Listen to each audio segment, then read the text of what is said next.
call this meeting to order of the Black Creek Oyster Bay Services Committee for Monday, September 20th, 2021. And seeing nobody in the actual meeting room, we don't need to go through the procedures about washrooms and muster points.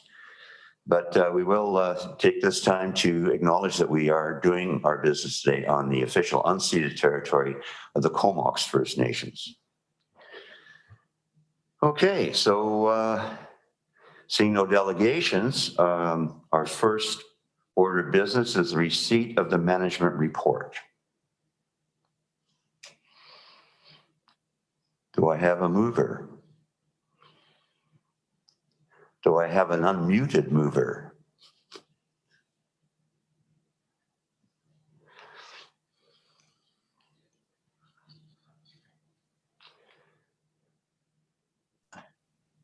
Move receipt. Thank you, Director. I'll second that. Sorry, I'm on a different platform.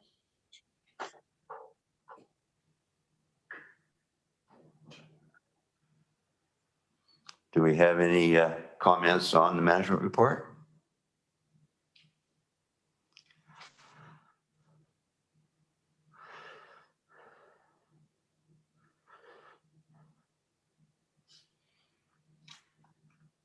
I asked for a second time. Do we have any comments on the management report?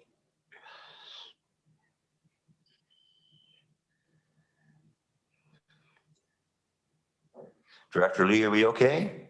I sort of. Can you hear me? Yes. Okay. I don't have any comments on the management report. Okay, then we'll move to receipt. Anybody opposed? That is carried. Reports. Black Creek Oyster Bay Water Local Service Area Connection Suspension Report dated September 17th for receipt. Move receipt. Seconded. And we'll throw it over to our CAO. Thank you very much, Chair and Director. And Chris LaRose is here to present this report with respect to water supply and capacity within the Black Creek Oyster Bay Water Local Service Area. There are a number of key recommendations. You will outline those to you and answer any of your questions. Are we okay to proceed, Director Lee? Sure. Okay. Proceed. Thank you. Good morning, and through the chair. So in fall of 2020, staff noticed an increase in the number of planning applications that were coming through for referral by the engineering services. In light of the ongoing, at that point, the ongoing challenges and uncertainty in securing SRD support for the third well project, we chose to temporarily stop providing support for rezoning, subdivision, development permit applications for new or upsized connections until that third well project was complete. So shortly after that, we were able to move forward with the SRD and develop the third well project in the Oyster River Nature Park. And that project was subsequently completed, $170,000 under budget and in advance of the March 31st, 2021 grant funding deadline. So with that project completed in March, we opted to keep the informal connection suspension in place until the productive capacity of that new well was proved out over a dry season. Because there was early indications at that point that the well was not producing quite as well as it was predicted to. So with that dry season now behind us, largely, I think, we've confirmed that the well is producing about 30% less than we had expected based on the study work we've done in advance of exploitation of that well. And in the meantime, development applications continue to come in, and climate uncertainty is definitely growing. So the first recommendation on the staff report is that is in relation to formalizing a recommendation to formalize this connection suspension. So to ensure that we're able to meet our obligations to the existing users of the system, so we are recommending that we formalize that connection suspension for most new or upsized connections until such time that additional source water capacity can be secured for the system. So the suspension would apply to all non-in-stream and non-entitled connection requests. So entitled being any vacant property or one that doesn't currently have or doesn't yet have a primary dwelling that has been paying frontage tax, we consider them to be entitled. And then in stream, so development applications that were submitted prior to October 2020, and then building permits submitted before implementation or formalization of this connection suspension. And the difference there is just due to the reality that we often don't see the building permit applications come in until property owners have done a lot of work. Worked to be able to check off all the boxes before coming in. So whereas development applications typically reach out to well in advance of an application to make sure they have everything lined up. And then finally, also proposing that the suspension, that there be some exemption for projects of strategic value. So projects that have the potential to, working in partnership with the Black Creek Oyster Bay service area to improve the security, quantity, or quality of water being delivered in the service. So in order to implement the suspension, we're recommending that some additional changes to the bylaws. So we have an attached bylaw that has revisions, proposed revisions to it that would provide more explicit authority for staff to implement the connection freeze. And this is in line with language used by other jurisdictions where water supply is also limited. And that we also work closely with the Strathcona Regional District to ensure that the connection suspension is applied consistently north and south of the Oyster River. So to ensure that Black Creek Oyster Bay water system users, property owners, developers are clear on the need for and the terms of the connection suspension, we've developed and attached a communication plan that will be implemented immediately following support from the committee.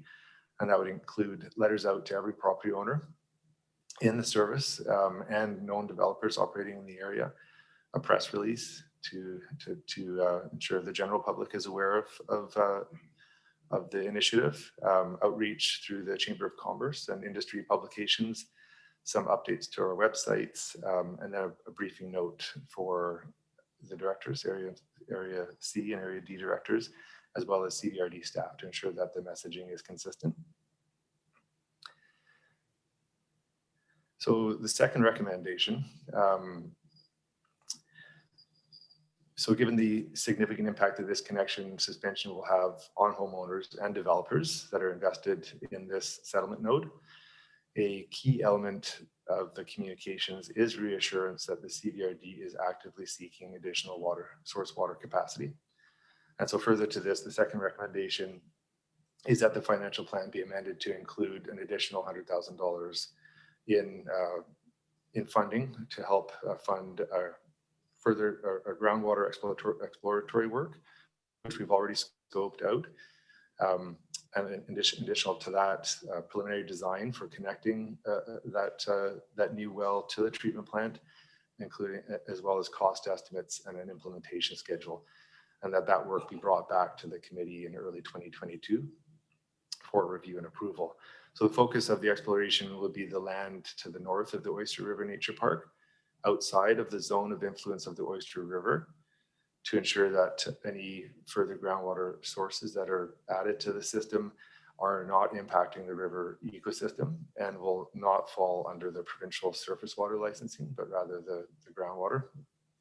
So we're hopeful that if this approach is supported today, that we could have a new well drilled prior or installed prior to summer of 2022, so that we can test it over the next dry period. And to this end, we are communicating that the earliest date that the connection suspension could be withdrawn is next fall, after, if everything is allowed to proceed as planned, that we get the well installed before next summer, that it's tested over the summer, that the earliest possible date that we'd be in the position to remove the connection suspension would be next September, a year from now, after the productive capacity of the new well is verified. So the third recommendation, so as mentioned above, the third well project came in roughly $170,000 under budget to satisfy the grant funding requirements that would allow us to use the remainder of that funding for related and planned improvements to the water system in the Oyster River Nature Park. The province requires that we have some additional mechanisms in place to ensure that the groundwater wells on properties that are brought into the service area are not used for domestic purposes and are fully separated from the community water system. So that's the second set of proposed changes to that same bylaw. So for the purposes of the report and clarity, we have color coded those changes. So should the committee support these changes, which are required in order to make use of the remaining grant funding, the province will release that funding to help pay for upgrades to the infiltration gallery, hatch, installation of a meter on that source, a new fiber connection between the river well and the treatment plant, and associated controls. So these were projects that were already in the financial plan, but that we're hoping to make use of that kind of surplus grant funding from the third well project in order to complete them, and therefore save some of our reserves for other work. So that's all from me today, but I'm happy to answer any questions from the committee. Thank you very much, Chris. Do we have any questions from Director? I have lots of questions, Mr. Chair. I have a list of questions, actually. Do you want me to proceed through the whole list, or do you want to chip in here and there? If I feel the need, I'll exercise my prerogative as the chair to butt in. Okay. So proceed. I'm okay with you speaking from the chair without leaving there. So, whenever you want, just you can chip in. So I don't feel like I'm dominating the whole conversation.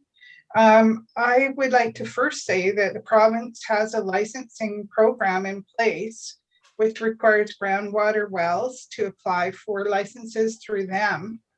So I don't see how us putting in requirements for regional licenses is going to prevent property owners from applying for wells within our service area and getting them from the province. That's one question. So shall I just get an answer and then go one at a time? I'll wait for a response from staff.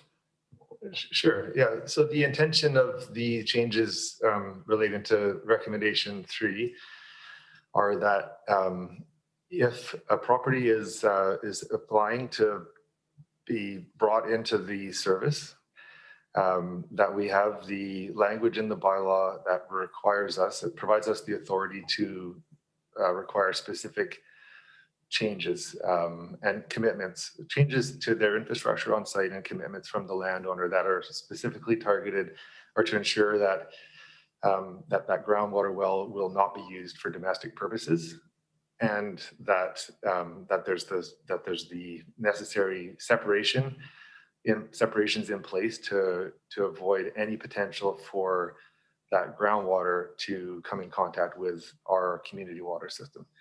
So those are there's no restriction on their ability to continue using that well for irrigation purposes.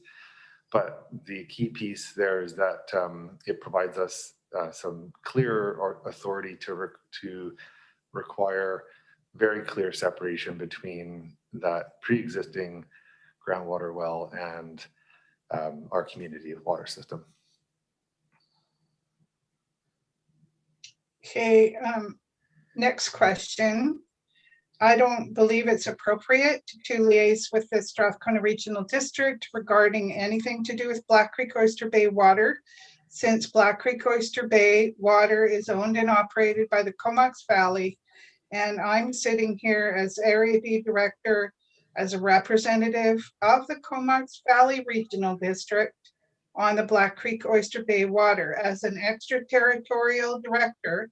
As per the letters patent, I am not, and I've said this a million times and nobody seems to get it, that I am not on this committee representing the Strathcona district. I'm on this committee representing Area D's participation in the Black Creek Oyster Bay system, which is controlled by CVRD. And I don't think it's appropriate to give authority to staff to liaise with Strathcona district. Area D has not been a problem insofar as we have not had any draws that I know of on the Black Creek Oyster Bay system, any new applications, any use of domestic to speak of compared to south of the Oyster. The development mode in Saratoga is totally wrong-minded as far as I am concerned. I've said that many times to the lead planner in the CVRD, and through referrals to the SRD, we've said there's not enough water in that system to sustain the amount of development being proposed in the growth strategy for the Comox Valley and vis-a-vis Saratoga. And, you know, all the planners and staff need to do is stick their heads out their office windows, look at the glacier disappearing, look at the droughts that we've been going through the past, you know, several years, to know that there isn't enough water. And going after new groundwater connections and wasting $100,000 doing that, I don't think is where we should be looking for water. We should be looking for water elsewhere.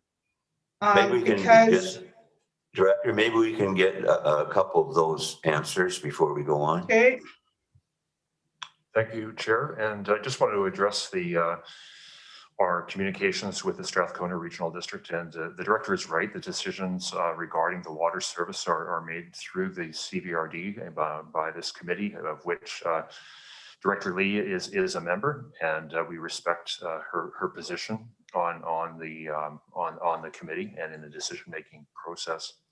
But it is important that we do communicate to the staff of the regional district. They will help us in terms of informing the public with respect to this, because this may have impacts with respect to the land use decisions that are being considered. And also, as it is decisions of the Strathcona Regional District Board with respect to the Oyster Bay Nature Park, we do want to inform and keep them apprised of what is occurring, given that the wells and infrastructure are located on that property, and given their request for information. So unless we're advised otherwise by the board, we will continue to inform Strathcona Regional District employees of these actions and work with them and inform them, and also advise the board on those matters that they've asked for information regarding this service, as in the past. Director, maybe I can just venture a question here. They alluded to new connections and some development activity, and director from Area D said that there isn't very much of that going on north of the Oyster. I mean, I'm kind of unaware of a great land rush going on south of the Oyster either. So maybe you can light me on what kind of pressures are being put on the system, AKA new development or infilling development.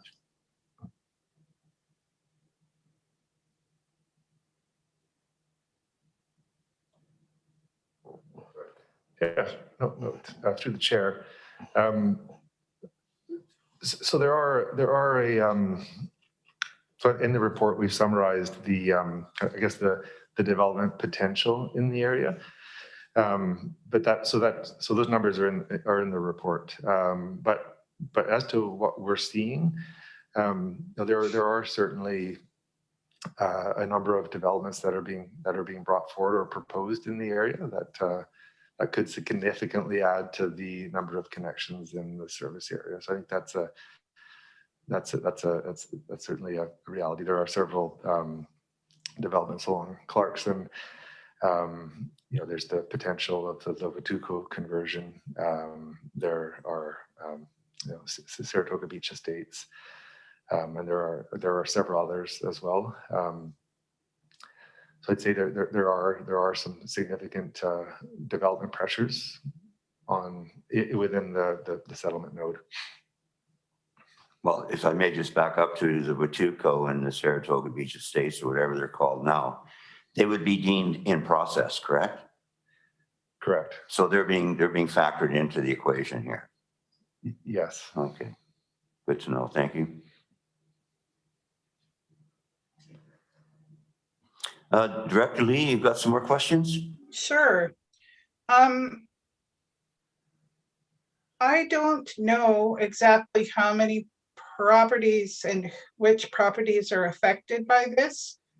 I've heard rumors that Mr. Cowling has sold out and left, and that there's a new owner who's not affording us access to the water license that we were promised by Mr. Cowling. So not only are we down 30% on the new well, we're probably out one water license on Watuco. So I think we need a thorough review. We haven't had a meeting all summer, and all of a sudden we're whammed with this report, these reports and these recommendations that are putting the brakes on any new water connections. And I don't disagree, we should be putting the brakes on because we don't have the water in this area to supply the development demands that exist. But I don't know how many developers, bare land developers have squeezed in under this before this boom is lowered, and how many we're still going to have to serve. It looks like doubling of the amount of water connections that we already had, which is untenable. So I would need another report to outline just how many properties have slipped in under this deadline, and that we would still be committed to serve. What's the status of the Watuco license that we were hoping for? How much water do we have available in the system, and how many people do we have to serve? I don't know that. And I don't think it's appropriate. Also, I question whether it's appropriate to give authority to staff to make these decisions without accounting to the committee. We've had 3 months of no meetings, cancellations, one after another. And the directors are not being kept apprised of what's going on with the system, and we need to know. We're ultimately responsible for making financial decisions about the taxes for this system, and we're not getting that information in a timely manner, I don't feel. And I'm pretty upset by this report, actually, because as you know, I used to run a daycare, and sometimes a little kid would put their milk on the edge of the table and you could see it's going to fall, and you tell them it's going to fall, but nobody listens, and then it falls, and it's a learning experience for that kid. And Or perhaps we but could let if I staff. can give you that metaphor, we have our water system on the edge of the table, and if it falls, it's going to cost us a lot more than a glass of milk. We'll let staff answer some of that. Thank you very much, Chair and Director, for the questions. I just wanted to assure you that we are alerting you before the milk gets to the edge of the table, but we are well aware that it's moving its way closer. Regret that we could not have brought this forward to you at a sooner opportunity, but this is a substantive report with a lot of information and huge implications. So it's taken us time to bring it together to you, but we are bringing it together for your consideration, your questions. We don't expect you to jump on these decisions and make them without having confidence that they are the right thing to do. We're here to answer your questions today and go through this.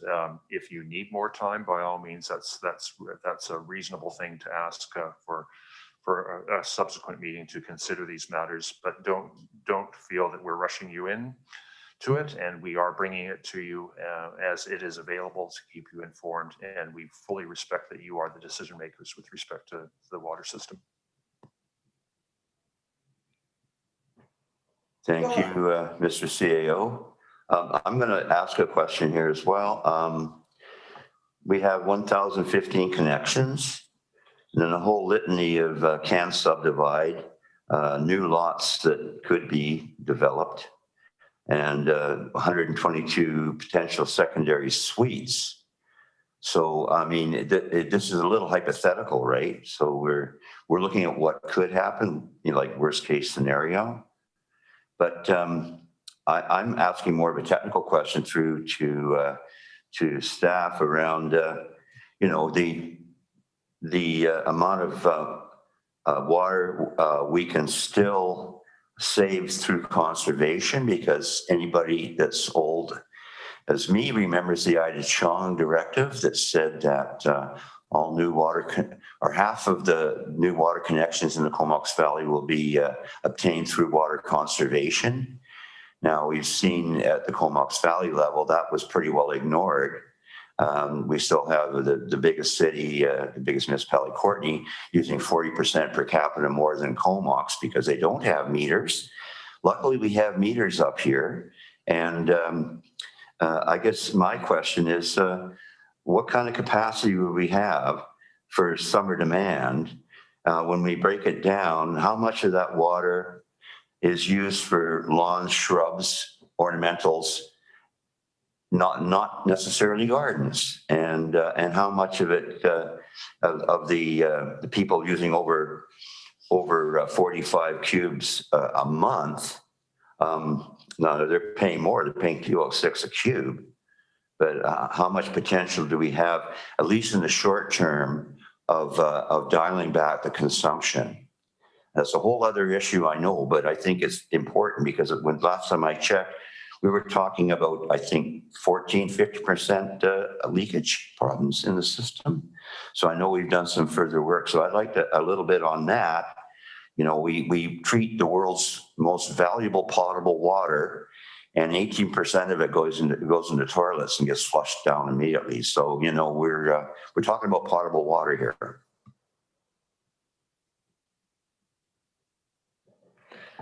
Sure. Through the chair, I can speak to that. So as the chair highlighted, this service area is fully metered, and that has dual objectives of reducing demand for water, but as well as identifying and sourcing, pinpointing leakage in the system. So since the meters were installed 10 or 12 years ago, the consumption has declined considerably based on changing consumption patterns by the residents, as well as pinpointing of leaks and resolving those to the point where our per capita consumption in the Black Creek Oyster Bay service is some of the lowest in the region. It is very surprisingly low in terms of a comparison with the core area and our other service areas such as Union Bay and Royston. So I will say that, and then I'll just speak to the kind of general kind of concept expressed by Director Lee regarding the kind of availability of water. And I just want to make the clear distinction between like extractable source water capacity that our infrastructure is able to withdraw from the ground, and aquifer capacity, because there is a very clear distinction. What we're flagging here is primarily an infrastructure deficiency. We've done extensive study work in this area over the past 5 years to support development of the third well, to support the well registration, the surface water licensing, and none of that work,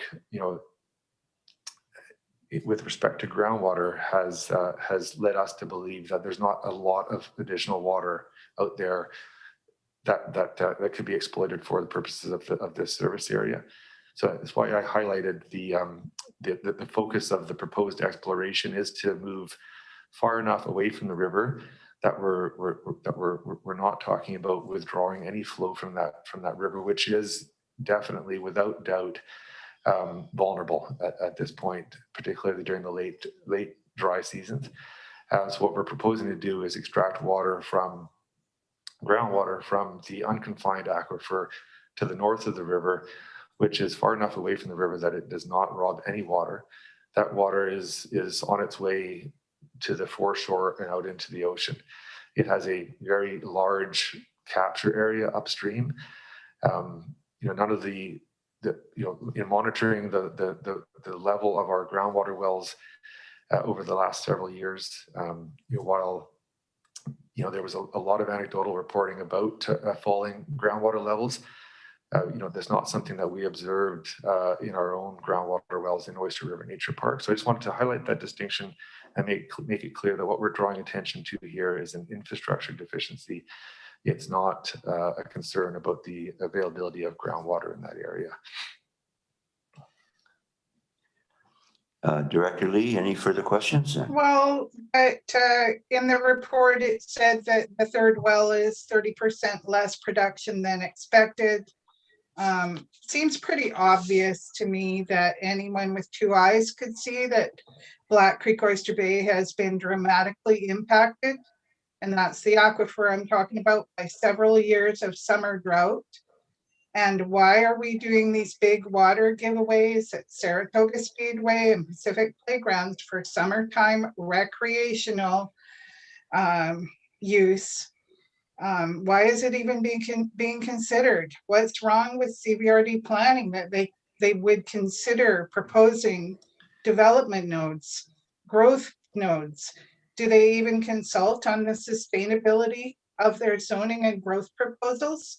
And what we're suffering from here is silo thinking, where critical decisions are being made without considering the ability of local resources to supply the services. So planning department is making their little silo decisions. They're not communicating with water availability and the water department's not communicating with the people who really have the power to create these subdivisions, which is Ministry of Transportation,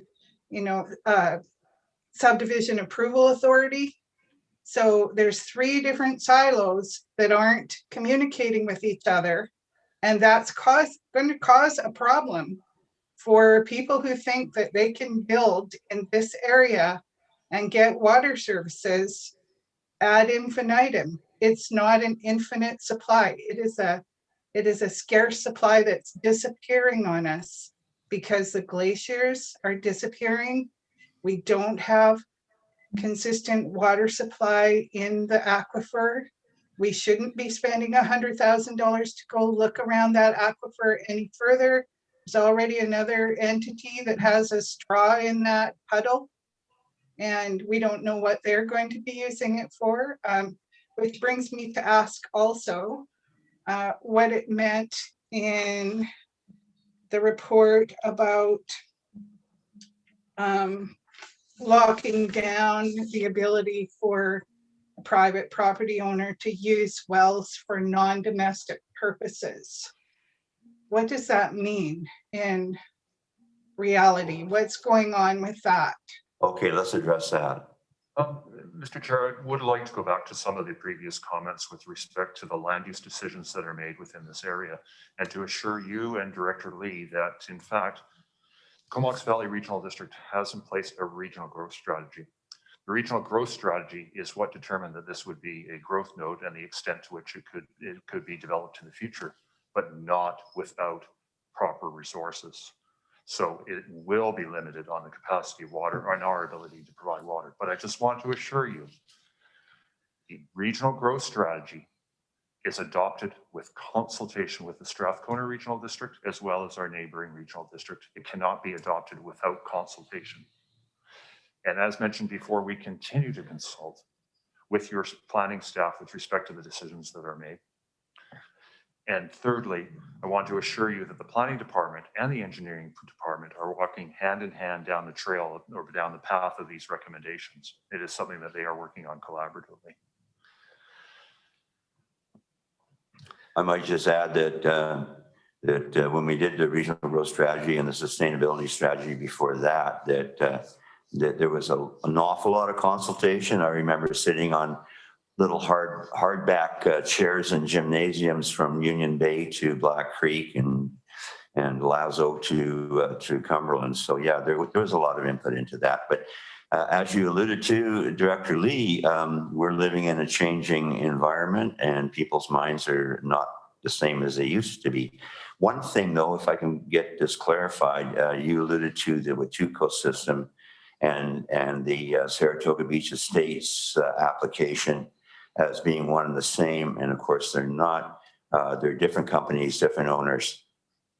Thank you. Could I also just speak to the comment regarding the capacity of the third production well being less or approximately 30% less than anticipated? Just want to make clear that that exploration and development of groundwater wells is a very, as any rural property owner knows, or many know, it can be a tricky prospect to find the exact right location in the ground with the right depth, the right porosity of the ground strata. So we have the benefit of 2 existing groundwater wells that have been in place for decades. So we know exactly how they produce, especially over the last few years with the advent of SCADA. We've got a wealth of data of the groundwater level in those wells and the production capacity.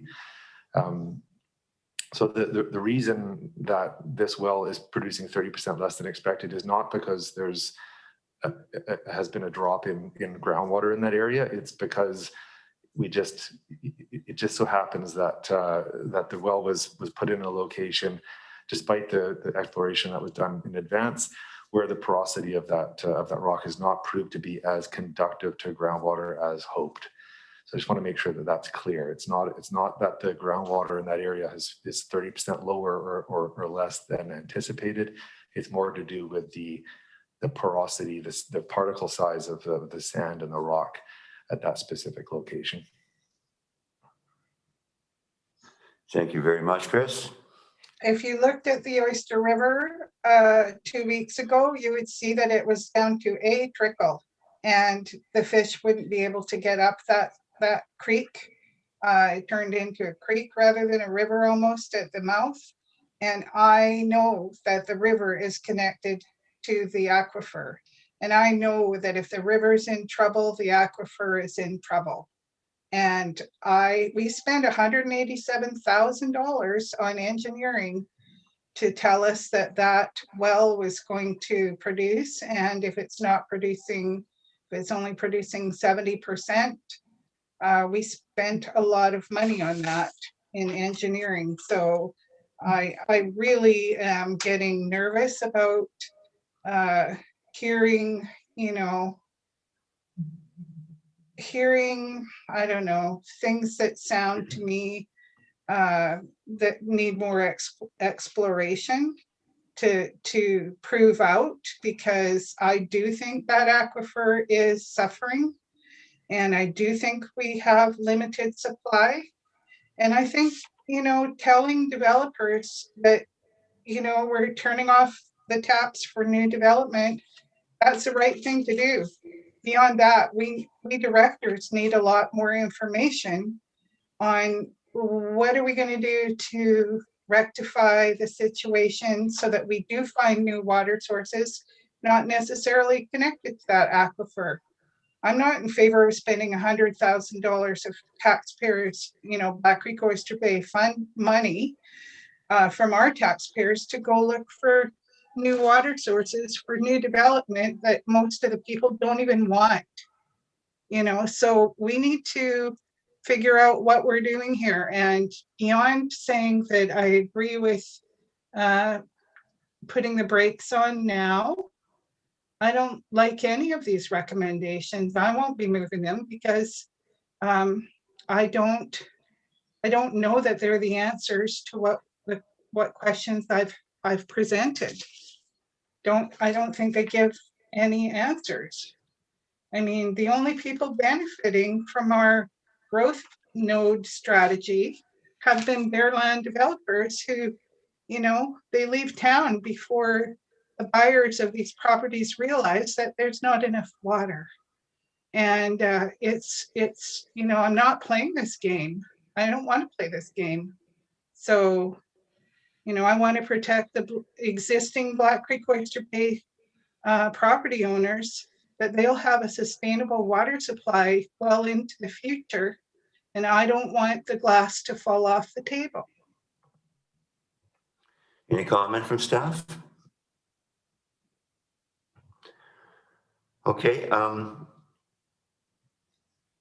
Once again, I think that there is some good discussion here. I think insofar as what kind of development we've actually seen as opposed to potential, because potential is just that. It's you can imagine a lot of things, but I'm thinking that when you talk about some of the development I've seen come on the before our table on the south of the Oyster, it's not so much people from out of town. It's a lot of property owners that are exercising their option to subdivide their property, and some of them live there for 30, 40 years. So it's not always that faceless person from the lower mainland that comes here and develops.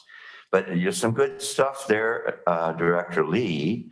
But I would suggest I would have to disagree around the $100,000 spent looking for a new water source, potential well.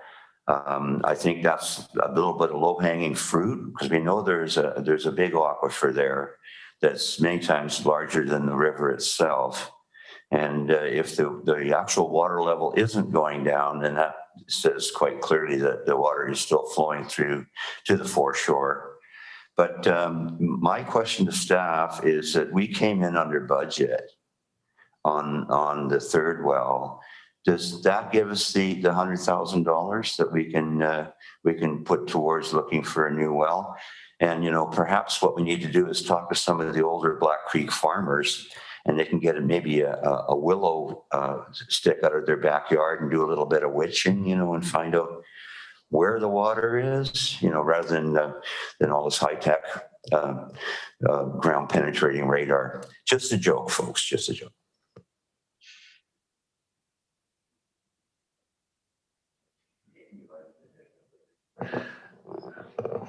So as highlighted in the report, the third well project came in $170,000 under budget, which the service would provide more than adequate funding for the exploration work that we're proposing. What we had proposed to do with that budget, sorry, let me rephrase that. So the $170,000 under budget, of which 83% was provided by grant funding. So there's criteria to be met for spending that funding. So what we propose to do is to, we had just under that amount of money budgeted for some improvements to the Oyster River Nature Park. And I listed them earlier: improvements to the infiltration gallery and the control system in that park. So that's what we had proposed to spend that funding on. So that's how it lies right now, with that additional $100,000 budget amendment recommended. We could certainly explore the concept of reallocating some of that unspent grant funding to the exploration work instead, and then leave the funding sources for those already budgeted improvements to the Oyster River Nature Park as currently funded. So that's certainly something that we could look at if directed by the committee. Thanks very much. So we've got a bit of time left for discussion. What can we what could we agree on moving forward on this? I would suggest that recommendation number 2 should still be, should go ahead and maybe bring back, refer back to staff on the other 2. And if we have some questions that need to come back in another report, we can deal with it at that time. I don't know. So that would be my feeling, at least, that we move ahead. At least we are heading into the warmer, wetter winter scenario now. So the pressure is pretty well off, I would think, But I mean, who can predict the weather on the west coast of Canada? I don't know. I mean, they change the data report every day. So, I think that the pressure's off in a way, but it's going to be on again next summer. So, we do have a little bit of breather room here. So just throwing that out there. Thank you. Mr. Chair, if you were to proceed with recommendation number 2, it is something that requires staff to do. It enables us to do preliminary work, preparing the bylaws and such, and preparing the estimates before you make the final decision. So, but it is something that we need time to get going on. So adopting that at this time would enable us to start doing that kind of work, but for you, the committee, to have the ultimate decision before we pull the trigger on the project. With respect to the other recommendations, if you're reluctant to adopt them at this time, by all means, we will have another meeting of this committee in which we will come back and answer the questions raised today, and also look into maybe our hydrogeologist GW Solutions coming in to help answer some of the questions with respect to the production wells, water availability, the aquifer, and impacts on the oyster, because I know those matters are important to you. Mr. Chair, Director Lee. Go ahead, Director Lee. Thanks. I think if we do nothing else today, we should immediately put the brakes on further connections to the system. And I don't think the way you do about summertime, fall time. Like, it's really easy to forget the drought we just went through once we hit the rainy season, but the drought's going to be back next year. And the demand on the water system is summertime demand, just for regular domestic use, but also for all of the growth node stuff that you've got in the Comox Valley for RV sites that we just went through bylaws a few months back for development cost charges, which were only 20% of a mobile home park for RV sites. Like, we could have got more money to do more water exploration if we were charging a fair amount for those DCCs and capital improvement charges for those RV sites that are going to draw on the water system in the summertime. Anyway, I don't want to get in the mud about arguing about what's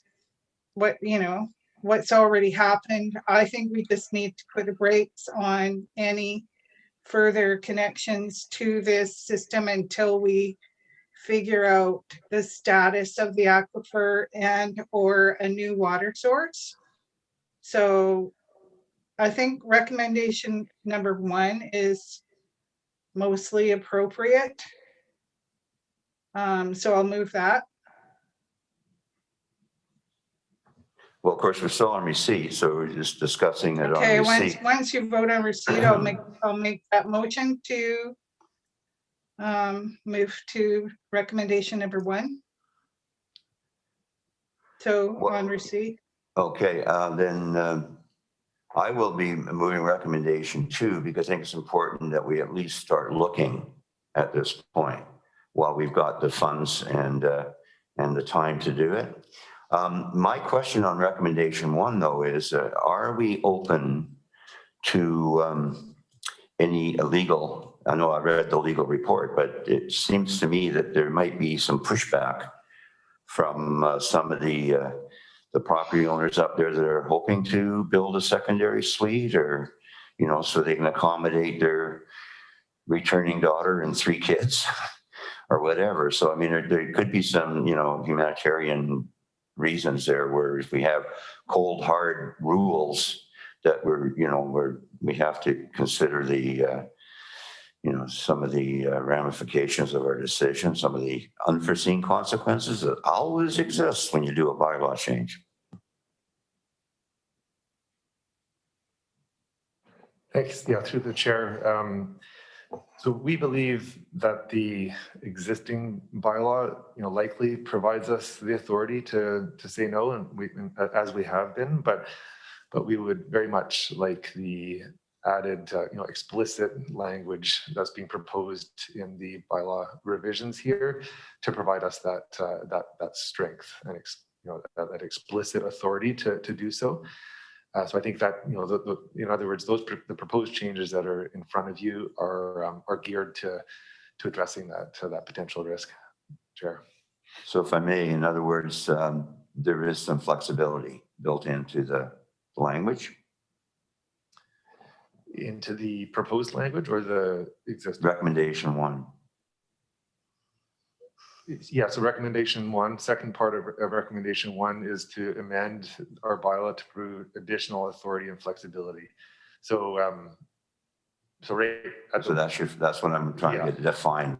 So that's saying there. So those changes have been developed to mitigate that risk, to provide flexibility and mitigate the risk that we could be successfully challenged on this. But the decision is staff then. The staff's decision, the way I read it, is not coming back to this committee. Agreed. Okay. Not too comfortable with that, but I'm not too comfortable with the second part either, that we give the authority to staff. I think that this Black Creek Oyster Bay Committee needs to have more involvement in decisions that are being made that are impacting our water service, and just handing the additional authority to staff to not approve new water connections is tantamount to, basically abandoning our authority as directors. And we need to protect the public interest. I don't want to deal with any more, basically fiascos. And I just want to have some say in what happens to our water system on behalf of the people of Oyster River who are already connected to the system. So when we actually receive the actual report, once we've done that, I think we need to look at modifying recommendation number 1, to give the BCOB committee authority and flexibility to not approve. But perhaps what needs to be put in there is some language about the opportunity to appeal to the committee. Would that be something that staff would be agreeable to? Mr. Chair, I just want to assure you and Director Lee that by adopting this recommendation, you are adopting the principles and criteria that are part of the report. And it sets out the 3 types of potential connections and how staff would apply the policy, and those being entitled, in stream, and otherwise. So it enables you to give us the direction and us to implement the policy that is part of this recommendation. To suggest otherwise would be every single person that comes to the counter and wants to know what their status is comes before this committee and have the committee determine it. I don't think that's the direction that you want to go. Of course, in the implementation of policy, if there is an individual that is aggrieved by the policy and the application of it, they always have the ability to come to the board if it cannot be resolved by staff, or if it's unclear, or to this committee, I should say, for clarification. But I would recommend that you proceed with the recommendation as it is now. It does provide the direction for staff to implement the policy that you would be adopting by this recommendation. Okay, well, thank you very much, Mr. CAO, for the clarification, because that was my feeling as well, is that, there should always be a backdoor appeal. We don't need to hear every single issue that goes down, but so if there's always the opportunity to appeal the decision, then we're just setting out the basic policy here. I'm comfortable with that then. Director Lee, any Further Well, thoughts? once we receive the report, I would make the first paragraph, the motion, that we put the brakes on any new connections, any new or upsized connections, period, that first paragraph. And then all the rest of it, I need more information from staff on, how many in-stream applications do we have? What's the potential for crashing the system if we, don't study the availability of water in the groundwater? Should we be studying other water sources, such as the Quinsam system or some other source of water? All of the questions that I put to the committee this morning need to be answered in a report.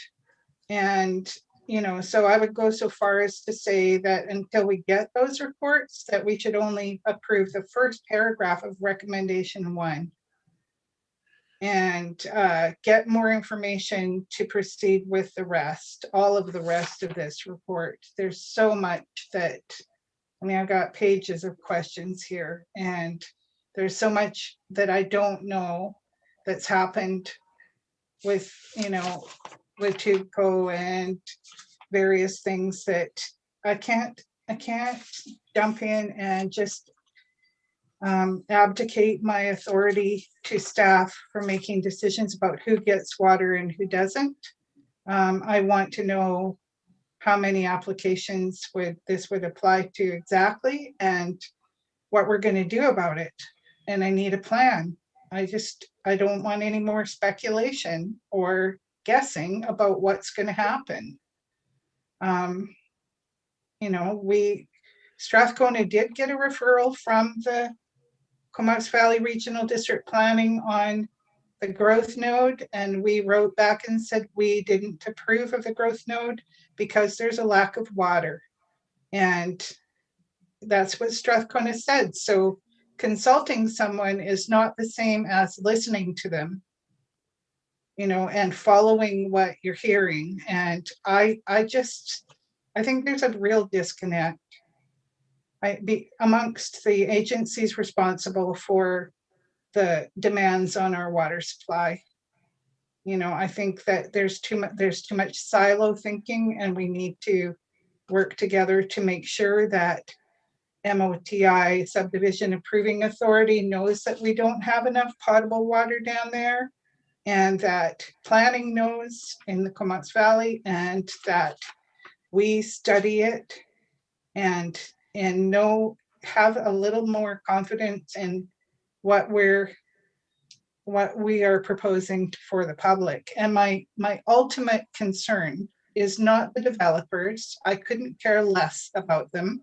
I care about the people who live in Black Creek and Oyster Bay now, who are connected to the water system, who shouldn't be expected to cut back their water usage or pay higher prices or spend $100,000 out of their reserves for exploring options for developers to get their hands on any water we can find.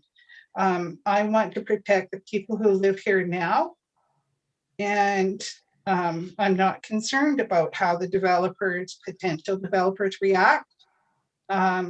They have to do their homework too. So it's I'm in favor of the first paragraph of recommendation 1, and as soon as we receive the report, I'll make that recommendation.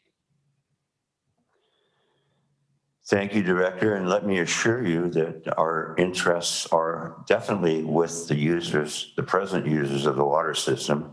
That is paramount. I think we've demonstrated over the last decade and more that we're very astute and fiscally responsibly for this system. We've done exceedingly well over the years, so I don't think that's an issue. I think we're all on the same page there. Water is life. We know that. As far as the boogeyman developers go, I think that's kind of a relic of the past. Growth will always happen. It needs to be smart growth, and it needs to be properly controlled. That's a given. So I don't think, again, I don't think we can just go and and you know, like even all the possible connections here. I mean, all that stuff is a little fluffy because nobody's actually applied. So I think what we actually need here is to refer this whole issue back to staff and get a report at a later meeting that addresses some of the issues. I think we talked about getting the consultant that did the work on the well and the aquifer to report. And I'm not prepared to make any half decisions at this point. I don't see it being too helpful. I believe that we can postpone this whole thing for a month or whatever it takes to come back. And so I will not be approving a cut and dice right off the floor by the seat of your pants kind of recommendation. I'll call the question on receipt though. So anybody not in favor of receiving report? Then I call that carried. And I will move that we defer this through. I would like to move the first paragraph of recommendation number 1, because I don't believe that we should defer that part for any length of time. If we don't believe we can supply the water right now, we need to call a halt to new or upsized connections for the time being, and then you can defer all the rest of it all you want. But I think that if we wait on calling a halt to connections right now, we're going to have, if we leave it a month or two, we're going to have a rush on applications trying to get under the wire, and that could harm the system. So I think we should take action to just say, look, we're putting on the brakes, and we will have another report that will try to address these situations as soon as we can. I mean, that's all we can do. It's not responsible to leave it wide open and let people continue to put in applications for water that we don't have. Thank you, Director. For the sake of actually putting it on the table for discussion, I'll second that. But at that point on discussion, I would turn to staff and ask what would be a reasonable length of time to bring this back to the Black Creek Oyster Bay Committee. We could definitely turn that around within a month, so possibly sooner if we can, but definitely within a month. So at the next regular meeting or a special meeting in advance. Do we have a meeting scheduled yet? I think we have October 1st, 4th. That's October 4th. That's pretty quick. You can spit from here to there. You're okay with October 4th? Yes, we can do it October 4th. Yeah. Okay, thank you. Okay, so on that basis, I'll move the first paragraph of recommendation 1, and then, or I already have, I guess, and it's been seconded. So, and then if we get a report back on the 4th of October regarding all the rest of the questions we've put to the staff, maybe we can proceed with some other things. Well, I'll call the question on that because, as I said, I'm not going to support it at this point. If it's only going to take a few weeks to get more clarification here, then I'm all willing to do that. So on the motion by Director Lee, all those in favor? I'm in favor. All those opposed? I'm opposed. It is defeated. Do we need an actual deferral motion to take it forward? Do you want to refer this recommendation number 1 to the next meeting of the Black Creek Oyster Bay? And if you were to do that, I commit that we will come back with an answer to the questions and see about the availability of GW solutions as well. I'll move that then. Second. Okay. We've had a very fulsome discussion, and you know, this, as I said before, I think we've done very well with this local water service area, and we intend on going forward that way as well. So, okay, so on the deferred motion, All those in favor, or all those opposed, I guess? So I was hearing none. That's carried. It's deferred till the 4th of October for hopefully some more clarity. So that takes care of the whole, are we going to do the recommendation too? Move deferral of two. Deferral Move two as deferral well? of two and three, along with what we've just done. More information's needed. Yeah, okay, then I'll second that. We're deferring all three recommendations at this point till the 4th of October. We'll have some more information and we'll bring it back for discussion again at that point. I would suggest we start at 8:30 in the morning one more time. I would rather start at 9 or another time later in the day. Okay, then we'll see how that transpires, what comes out. October 4th, later in the day. Well, that would probably be in the afternoon then. Okay, anybody opposed to that deferral? Seeing none, then I think that kind of is a wrap, folks. That brings us to no new business, no addendum, no media questions. Do we ever have media questions anymore? Move termination. I think we Move will soon. Second on termination. Anybody opposed termination? That is carried. Okay. Thank you Happy very much, election. Director Lee. Always a pleasure. And we'll Yeah. see you in the future, if not the past year. Happy election day. Don't forget to vote, you guys.